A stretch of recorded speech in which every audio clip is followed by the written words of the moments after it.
Please, I can't breathe. Let me out. Mark can hear him. He doesn't open the door. 6 days ago, he was a psychology student who swore he'd never become cruel. He became the monster he had studied. August 20th, 1971. A graduate student sits in a basement room at Stanford University, trying to explain what he's become. His name is Mark Patterson. 6 days ago, he was a promising psychology student with a clean conscience. Today, he can't look at himself in the mirror. So, what turns a good person into a bad guard? This is the story of Mark, who volunteered to find out and became the answer he never wanted to discover. 2 weeks earlier, Mark sees a simple ad on a campus bulletin board. Male college students needed for psychological study of prison life. $15 per day, $15 a day, 2 weeks of his summer. For a psychology student, perfect opportunity. Mark Patterson is 23, a graduate student in social psychology. He studied Milgram's obedience experiments, where ordinary people administered what they believed were lethal shocks because an authority figure told them to. He's read about the banality of evil, how ordinary people enabled the Holocaust. Mark thinks he understands these mechanisms. He believes knowledge is armor. In his application interview, he says something that will haunt him. He tells them he believes he has strong ethical boundaries, that he doesn't think institutional roles can change behavior. Not in someone who's aware of the mechanisms. He doesn't think they can. Not in someone who's aware. The researchers exchange glances. They've heard this before. The belief that we're different, that we would have been the exception. Mark is accepted. He's exactly what they're looking for. Psychologically stable, no history of violence, no criminal record. A good person. Professor Philip Zimbardo's team has transformed a basement corridor into a mock prison. Cell doors with steel bars, a closet for solitary confinement they call the hole. Hidden cameras everywhere. 24 young men selected, all screened, all stable. Young men who, in any other context, you'd trust. A coin flip determines their fate, prisoner or guard. Mark draws guard. He feels excited, more opportunity to observe from a position of power. He can study authority from the inside and walk away unchanged. Right? The guards receive their uniforms that morning. Khaki shirts, mirrored sunglasses to hide their eyes. Whistles, wooden batons, not for violence, they're told, but for establishing control. Instructions are vague. Create feelings of powerlessness, maintain order, but no physical violence. Mark puts on the uniform, looks in the mirror. The sunglasses transform him. He can't see his own eyes. Nobody else can either. On August 14th, 1971, the Stanford Prison Experiment begins. Real police arrest the prisoners from their homes, in front of neighbors. They're handcuffed, fingerprinted, stripped, deloused, given smocks and stocking caps, chains around their ankles, no longer people with names, just numbers. Prisoner 8612, prisoner 416. Mark watches them arrive. He tells himself he's observing, a researcher in costume, playing a role, but knowing it's a role. For the first few hours, Mark still feels like himself. Day 1, 2 a.m., sharp whistle blast. The prisoners stumble from cells, disoriented. Line up. Now. The guards shout orders. It's a count, standard procedure, but it's also something else. The first exercise of arbitrary power. Prisoner 8612 mumbles his number, half asleep. Mark steps forward. Louder, he says. Say it like you mean it. The words leave his mouth before he thinks. It's not in the instructions. There's no reason, except Mark decided. The prisoner looks confused, says he's tired. It's 2 a.m. Mark doesn't care. He repeats himself, firmer this time. Something happens in that moment. Something small, but Mark feels it. A surge of power, the realization he can make someone do anything, and they have to comply. The prisoner says his number louder. Mark feels good. Over 48 hours, small escalations begin. Push-ups for minor infractions, singing songs, cleaning toilets with bare hands. Each punishment justified. There's a psychology term for this, role internalization. When you wear a uniform long enough, you stop acting, you become it. By day 2, guards divide into types. Some passive, uncomfortable, but silent. Others tough but fair. And then there's Mark, the curious one, the one who wants to see how far this can go. He still thinks he's observing. He doesn't realize he's become the subject. Day 2. The prisoners rebel. They block cell doors with beds, tear off their numbers, mock the guards, yelling that this is bullshit, that these aren't real guards. Zimbardo appears, not as researcher, but as superintendent. He nods at the guards. Handle it. Fire extinguishers spray into cells. Prisoners stripped, ringleaders to solitary. Mark volunteers to guard the whole. 3 hours. Prisoner 8612 inside sobbing, begging, saying he can't breathe, that he'll do anything. Mark stands outside and listens. Doesn't open the door. Doesn't break character, because that would mean losing. Later, Mark writes in his log. Prisoner 8612 was displaying manipulative behavior designed to undermine institutional authority. Isolation was necessary to maintain order and demonstrate consequences for rebellion. Notice the language. Not I put someone in a closet, but isolation was necessary. Passive voice, technical language, bureaucracy. This is cognitive dissonance, mental gymnastics to justify actions that contradict self-image. Mark believes he's good. Good people don't torture. Therefore, this can't be torture. It's something else, something necessary. By day 3, the prison is no longer simulation. Prisoners move slowly, heads down, some crying, one rocking in the corner, talking to himself. Mark creates new rules, arbitrary ones, beds with perfect hospital corners or 50 jumping jacks. Eye contact is insubordination, that's solitary. Talking without permission, 20 push-ups. Other guards follow his lead. If Mark's doing it, it must be okay. Mark feels something new, absolute control, power that's immediate and total. He says jump, they jump. He says suffer, they suffer. It's intoxicating. Later, he'll describe an odd sensation, looking at prisoners and not seeing people, seeing numbers, problems, obstacles. Their humanity faded. They became things. Day 4, new prisoner arrives. Number 416, strong-willed. At lunch, 416 refuses his sausages. Small defiance. Says he doesn't want them. Other guards look at Mark. This is a test. If 416 wins, power cracks. Mark makes a creative decision, a cruel one. He doesn't force 416 to eat.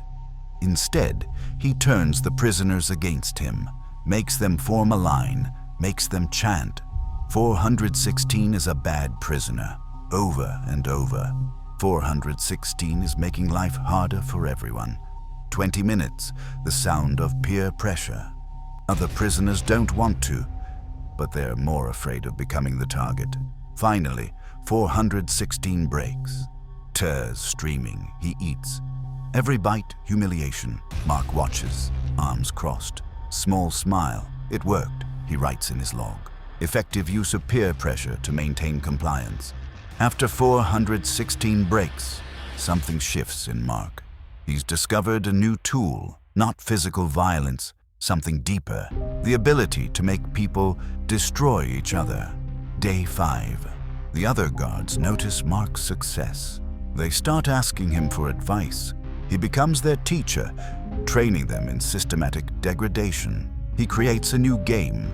Good prisoner, bad prisoner. Rewards compliance by giving one prisoner a cigarette, while forcing others to watch.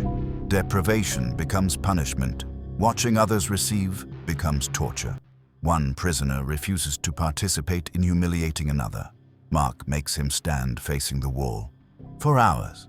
Not punishment for disobedience, punishment for having ethics. For remembering he's human, Mark begins experimenting, testing limits, not for research, for curiosity.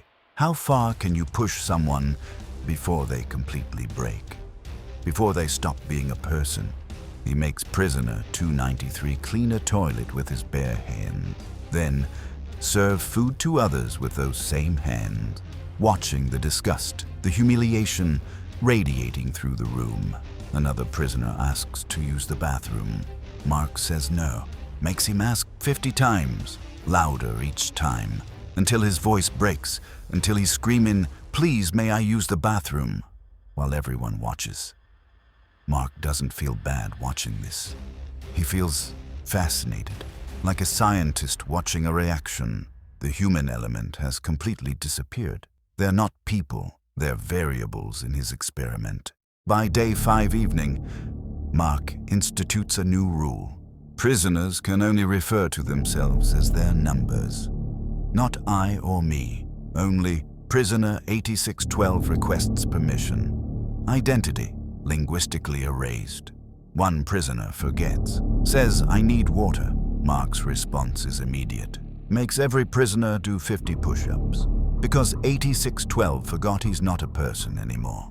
Collective punishment for remembering humanity. Mark writes in his log that night. Subjects now fully internalized their status.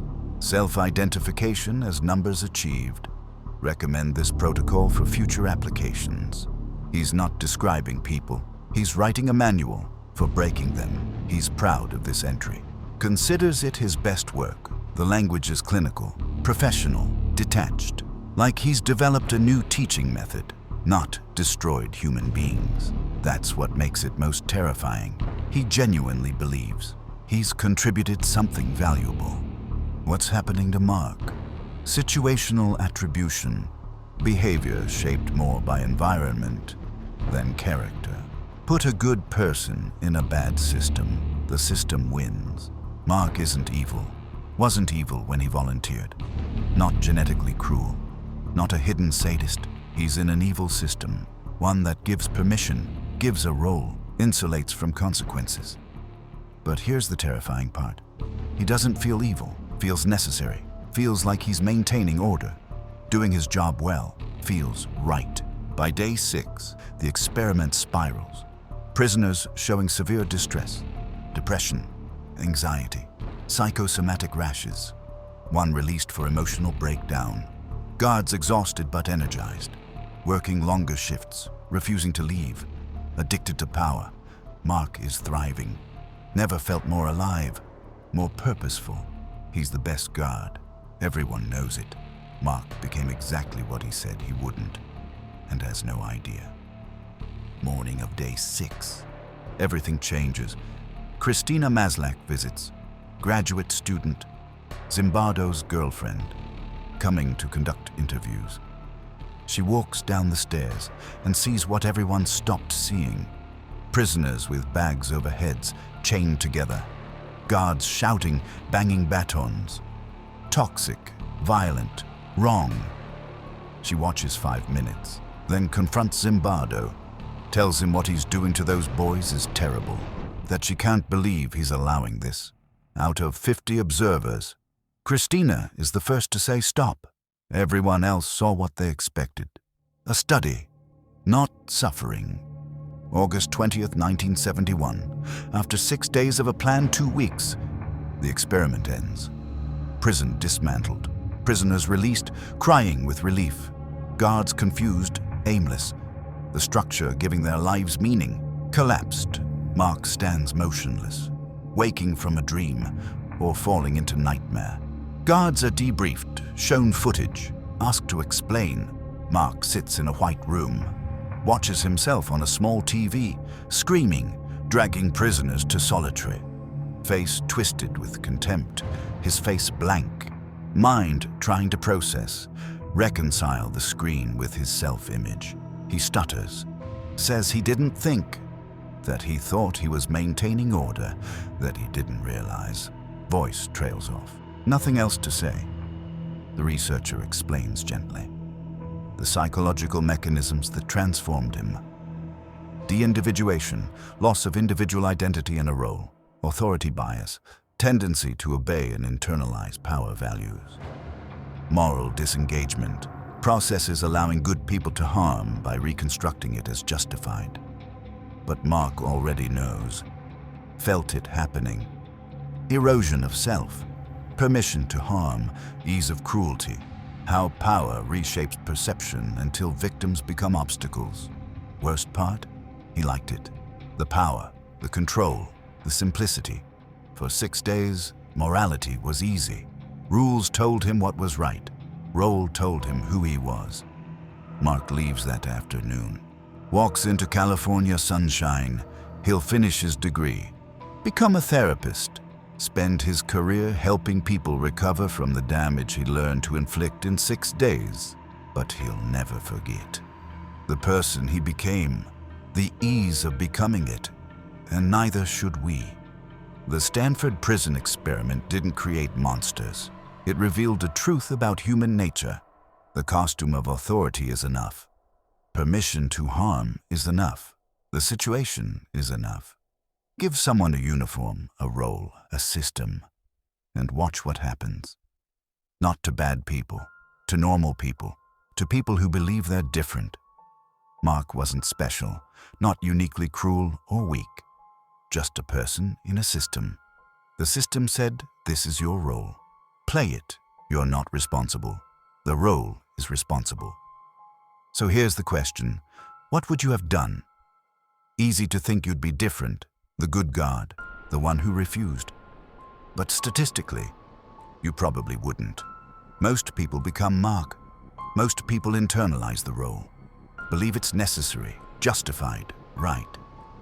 What was Mark's point of no return? The first arbitrary rule? First solitary? Making prisoners chant? Or earlier, the moment he put on the sunglasses? Leave your thoughts in the comments. Because understanding these moments, recognizing them in ourselves, our institutions, might be the only thing keeping us from repeating them. The experiment ended in 1971, but the psychology is timeless. Every time we put on a uniform, accept a role, follow orders without questioning, we're back in that basement. Will we recognize it before it's too late? Next week, another dark corner of human psychology. Kitty Genovese screams for help while 38 people watch. None call police. None intervene. The bystander effect. We're not the heroes we think. We're the watchers. And sometimes, that's worse. Hit subscribe. The most dangerous experiments aren't in university basements. They're happening every day. In every institution, every role, every moment we choose not to see. Thanks for watching.